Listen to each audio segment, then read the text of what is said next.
नमस्कार, मैं हूं कुमार सुमन। आप देख रहे हैं स्टडी जोन। कारक प्रकरण की इस सीरीज में आप सभी का स्वागत है।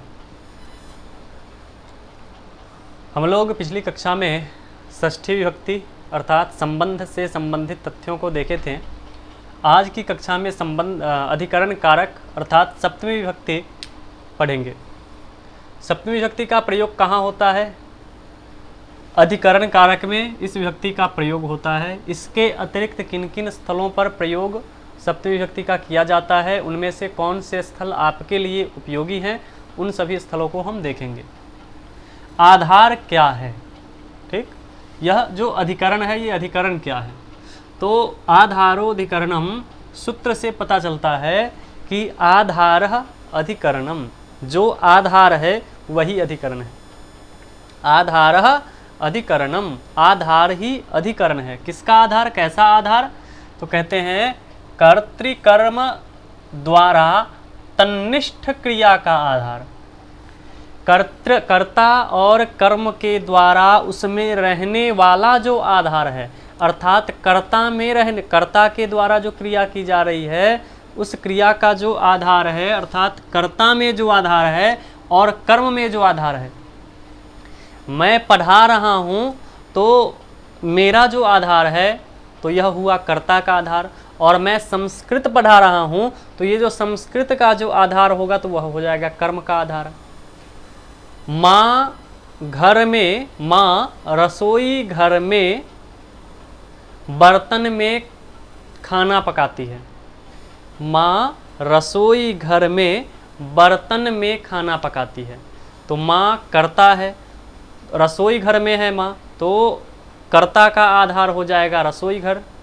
ठीक, और बर्तन में माँ नहीं है, बर्तन में कर्म है। कर्म अर्थात जो खाना पक रहा है, रोटी बन रहा है, चावल बन रहा है, मान लीजिए सब्जी बन रही है। ठीक है, तो माँ रसोई घर में, तो कर्तृनिष्ठ आधार हो गया रसोई घर, और कर्मनिष्ठ आधार हो गया वो बर्तन। ठीक, बर्तन में कर्म है अर्थात सब्जी है, सब्जी बर्तन में पकाए जा रहे हैं, तो कर्मनिष्ठ आधार हो गया वह और कर्तृनिष्ठ आधार हो गया वह। तो पहले कहा कि जो आधार है वही अधिकरण है। किसका आधार? तो कर्ता का आधार और कर्म का आधार क्या होगा? आधार कहलाएगा। वही कह रहे हैं कर्तृकर्म द्वारा तन्निष्ठ अर्थात उसमें रहने वाला, अर्थात कर्ता में रहने वाला आधार और कर्म में रहने वाला आधार ही अधिकरण कहलाता है। सीधे समझ लीजिए, आधार जो है वो अधिकरण कहलाता है। कैसा आधार? तो कर्ता और कर्म का आधार। ठीक है, इसमें कौन सी विभक्ति होती है? सप्तमी विभक्ति होती है। कर्ता में प्रथमा विभक्ति, कर्म में द्वितीय विभक्ति, करण में तृतीय विभक्ति, संप्रदान में चतुर्थी विभक्ति, अपादान में पंचमी विभक्ति, संबंध जो पीछे पढ़े हैं उस संबंध में षष्ठी विभक्ति, और आज अधिकरण पढ़ रहे हैं, इस अधिकरण में सप्तमी विभक्ति का प्रयोग होता है।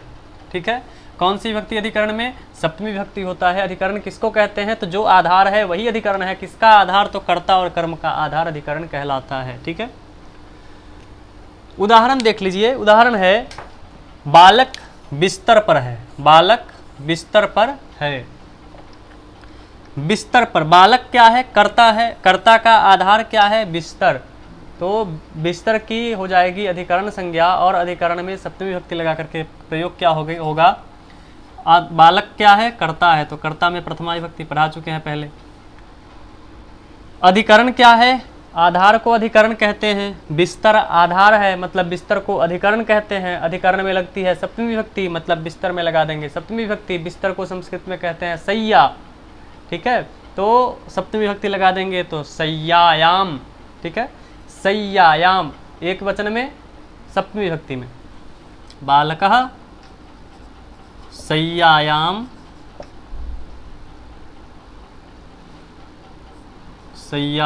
अस्ति। बालक सैया पर है, बालक बिस्तर पर है। बालकः सैयायाम अस्ति। दूध में मक्खन है। ठीक, दूध में मक्खन है। दुग्धे, कहाँ है मक्खन?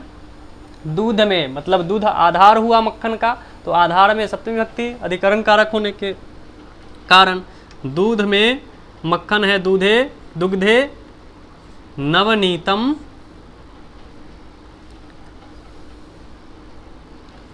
अस्ति। ठीक है। पैसों में इच्छा है, पैसों में इच्छा है। पैसों में इच्छा अर्थात धन में इच्छा है, ठीक ना। धने इच्छा अस्ति, पैसों में इच्छा है, धन में इच्छा है, तात्पर्य हुआ, ठीक ना। कहाँ इच्छा है? धन में इच्छा है। अब आप समझिए एक बात, आधार तो तीनों जगह है। अब अच्छे से समझिए, आधार इसमें तीनों जगह है। बालक बिस्तर पर है, दूध में मक्खन है और धन में इच्छा है, तीनों जगह आधार है। लेकिन सोचिए, क्या जैसा आधार बालक के बिस्तर पर होने में है वैसा ही आधार दूध में मक्खन है यहाँ भी है क्या? बालक बिस्तर पर है तो जिस प्रकार से बालक बिस्तर पर है, क्या उसी प्रकार से मक्खन दूध में है? क्या उसी प्रकार से धन में हमारी इच्छा है? हमारी इच्छा निकली और धन में जाकर के बैठ गई। जिस प्रकार से बालक आया खेलता हुआ और बिस्तर पर जाकर के बैठ गया, जिस प्रकार बालक कहीं से खेलता हुआ आया और बिस्तर पर जाकर के बैठ गया, क्या उसी प्रकार से मक्खन कहीं से आया और दूध में चला गया? क्या उसी प्रकार से हमारी इच्छा निकली और धन में जाकर के बैठ गई? नहीं है ना। मतलब तीनों में अलग अलग आधार होंगे। आधार है हर जगह, लेकिन अलग अलग टाइप का आधार है। यह आधार कुछ इससे भिन्न है, दूसरा आधार तीसरे से भिन्न है, पहले से भिन्न है, सब एक दूसरे से भिन्न है। तो आधार कितने प्रकार के माने जाएंगे? 3 प्रकार के आधार माने जाएंगे। इसीलिए हम यहाँ पर उदाहरण में आपको अलग अलग कर दिए हैं ताकि लगे आपको कि हाँ ये जैसा आधार है वैसा आधार ये नहीं है, जैसा आधार ये है वैसा आधार वो नहीं है। तो ये भिन्नता स्पष्ट हो जाए आपको। ठीक है। तो आधार कितने प्रकार के हैं? 3 प्रकार के हैं। कौन कौन? औपश्लेषिक आधार, वैषयिक आधार और अभिव्यापक आधार। औपश्लेषिक आधार, वैषयिक आधार, अभिव्यापक आधार। तीनों आधार में थोड़ी थोड़ी सी भिन्नता है, लेकिन हर जगह अधिकरण कारक ही होता है और सप्तमी विभक्ति ही होती है। 3 भेद किया, इसका मतलब ये नहीं समझिए कि यहाँ पर अलग अलग क्रियाएं होंगी, अलग अलग विभक्तियों का प्रयोग होगा। सब आधार है।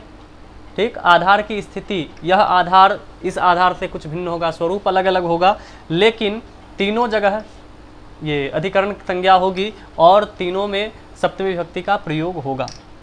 औपश्लेषिक आधार, वैषयिक और अभिव्यापक में औपश्लेषिक आधार क्या है? कैसे आधार को औपश्लेषिक आधार कहेंगे? ठीक है। तो जहां पर संयोग संबंध हो, संयोग आदि संबंध उपश्लेषः और उपश्लेषः, ये जो ऐसा जो संबंध होगा उसको कहेंगे औपश्लेषिक। ठीक ना। तो संयोग आदि संबंध जहां होगा वहां पर औपश्लेषिक आधार होगा। जैसे हाथ में कलम है, जेब में कलम है। यह जो कलम और जेब के बीच में जो आधार है ना, ये जो जेब आधार है, तो इस आधार में इसका संयोग है। हम इसको हटा दिए, ये संयोग है। ठीक। बच्चा बिस्तर पर बैठा है, बिस्तर के किसी एक भाग में बैठा हुआ है, उसका संयोग है बिस्तर के साथ। ठीक है। बिस्तर के साथ उसका संयोग है। तो यह जो आधार होगा कौन होगा? औपश्लेषिक आधार होगा। संयोग वाला जो आधार होगा ना, वो औपश्लेषिक आधार होगा। जैसे कक्षायाम, जैसे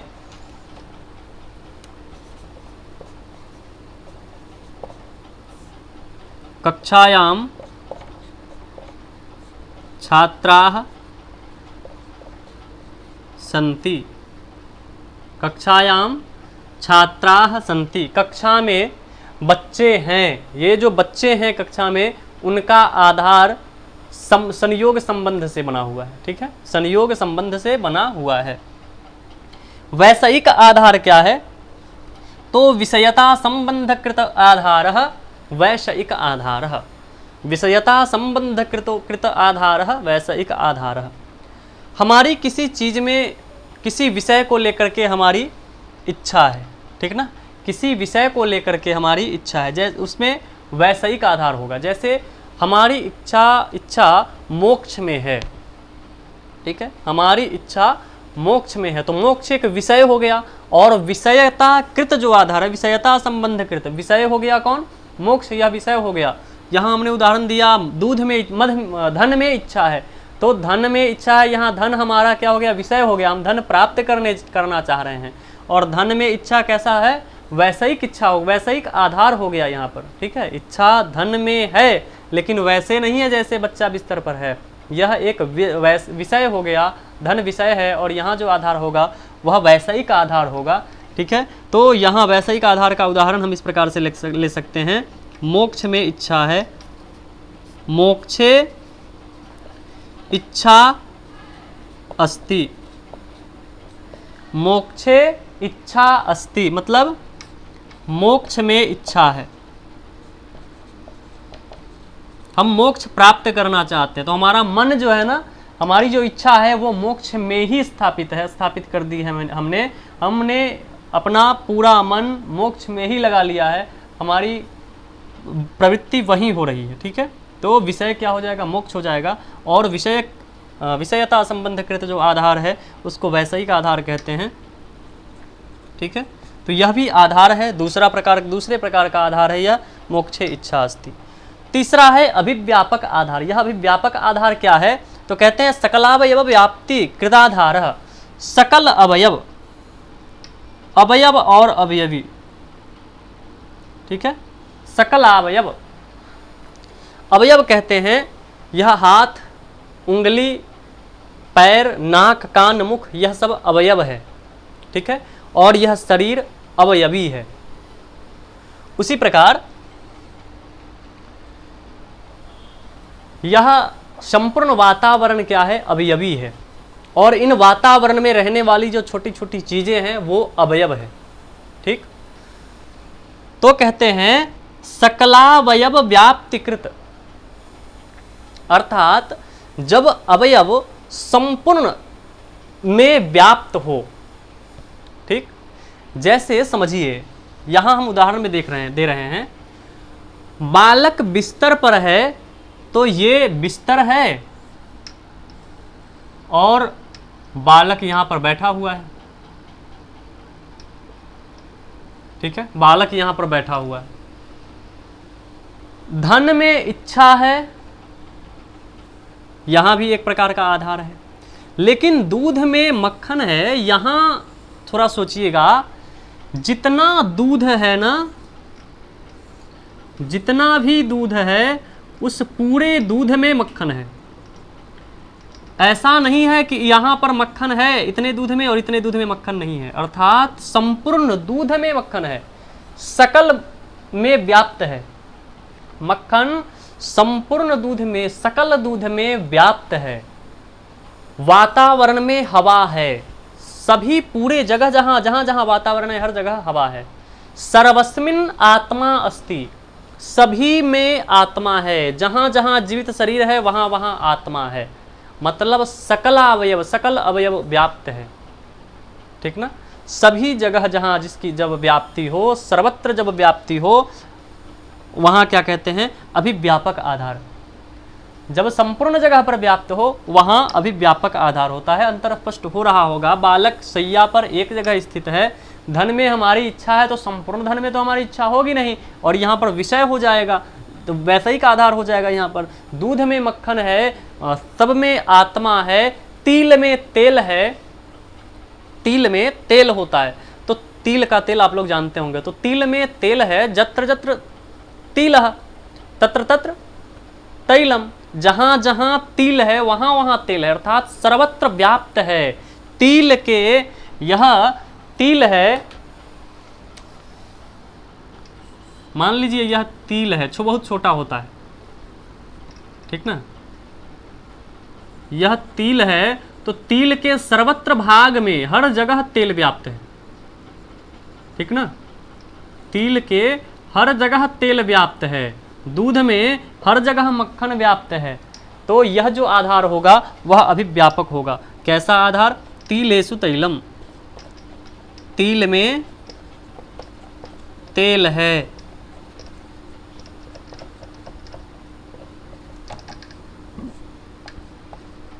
तिलेषु तैलम, यह जो आधार होगा वो कैसा होगा?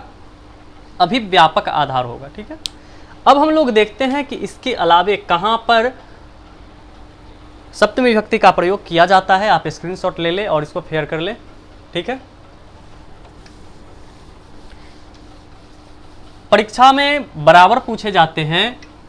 कवियों में कालिदास श्रेष्ठ हैं, पर्वतों में हिमालय पूजनीय है, नदियों में गंगा पवित्रतमा है, पवित्र है। ऐसे अनुवाद अक्सर पूछे जाते हैं 10वीं वर्गीय परीक्षाओं में। ठीक है, वो भले ही सीबीएसई हो या फिर बीएसईबी हो या फिर किसी भी राज्य स्तरीय जो बोर्ड हैं उसमें 10वीं वर्गीय परीक्षाओं तक ये प्रश्न निश्चित रूप से आते हैं। आगे कंपटीशन में भी ऐसे प्रश्न पूछे जाते हैं। सूत्र है यतश्च निर्धारणम, यतश्च निर्धारणम, यतश्च निर्धारणम, यह सूत्र। अब निर्धारण किसको कहते हैं समझिए। कहते हैं गुण क्रिया धर्म संज्ञा, गुण क्रिया संज्ञा आदि के आधार पर, गुण क्रिया धर्म संज्ञा के आधार पर किसी समुदाय में से, लिख लीजिए, गुण क्रिया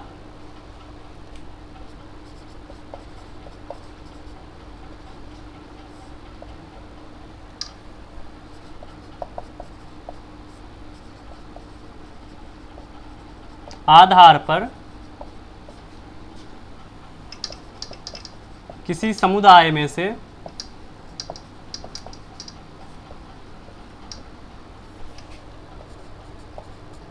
किसी एक का निर्धारण किया जाए,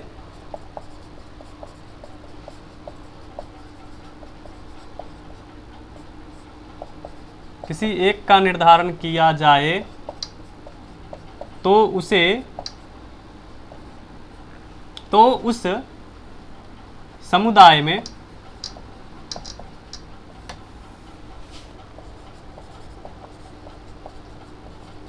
सप्तमी विभक्ति होती है। तो उस समुदाय में क्या होती है? सप्तमी विभक्ति होती है। गुण है क्रिया विशेषण और संज्ञा, इसके आधार पर यदि किसी समुदाय में से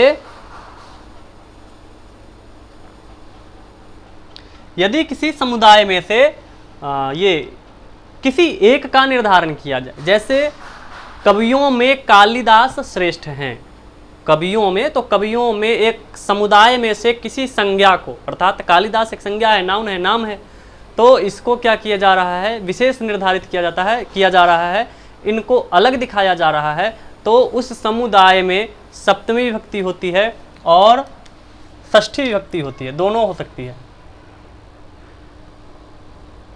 उस समुदाय में षष्ठी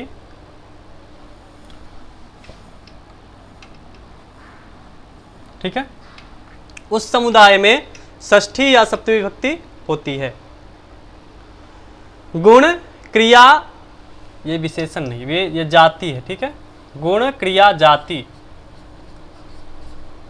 ध्यान दीजिए, गुण क्रिया जाति और संज्ञा, जाति गुण क्रिया संज्ञा के आधार पर किसी समुदाय में से किसी एक का निर्धारण किया जाए तो उस समुदाय में षष्ठी सप्तमी विभक्ति होती है। षष्ठी का भी प्रयोग कर सकते हैं, सप्तमी का भी प्रयोग कर सकते हैं। जैसे कवियों में कालिदास श्रेष्ठ हैं, कवियों में कालिदास श्रेष्ठ हैं, क्या हो जाएगा? कवियों में कालिदास श्रेष्ठ हैं, समुदाय है कवि, तो इसका प्रयोग कर दीजिए, कविषु या कवि नाम, षष्ठी या सप्तमी। कालिदासः श्रेष्ठः,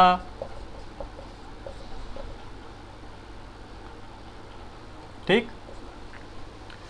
और भी देख लीजिए, नदियों में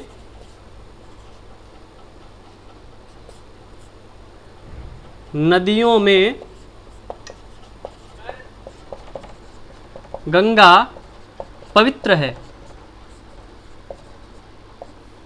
नदीसु या नदी नाम गंगा श्रेष्ठा या पवित्रा, पवित्रतमा भी प्रयोग कर सकते हैं, ठीक ना। अधिक में से दिखाया जा रहा है, बहुत सारे नदियों में से पवित्रतमा, नदीसु गंगा पवित्रतमा, ठीक। यहाँ भी प्रयोग कर सकते हैं कविसु या कवि नाम कालिदासः श्रेष्ठतमः, ठीक, श्रेष्ठतमः ऐसा भी प्रयोग कर सकते हैं। श्रेष्ठतमः का तात्पर्य ही हो गया सबसे श्रेष्ठ, ठीक ना। और कविसु कालिदासः श्रेष्ठ ऐसा प्रयोग करने से भी अर्थ वही आया, श्रेष्ठतमः कर देने से और भी स्पष्ट हो गया, ठीक है। तो कविसु कालिदासः, ये कविसु कालिदासः श्रेष्ठः और नदीसु गंगा पवित्रतमा, ऐसा प्रश्न आता है। ये हिमालय, पर्वतों में हिमालय श्रेष्ठ है, पर्वतेषु हिमालयः श्रेष्ठः, इस प्रकार से प्रयोग हम लोग करते हैं। तो सप्तमी विभक्ति में आपके प्रयोग के लिए यह सामान्य चीज़ें हमने प्रस्तुत की। यदि आपको वीडियो अच्छा लगा, चीज़ें समझ में आई, तो आप इस वीडियो को अपने दोस्तों के साथ शेयर करें और उन्हें भी लाभान्वित करें। धन्यवाद।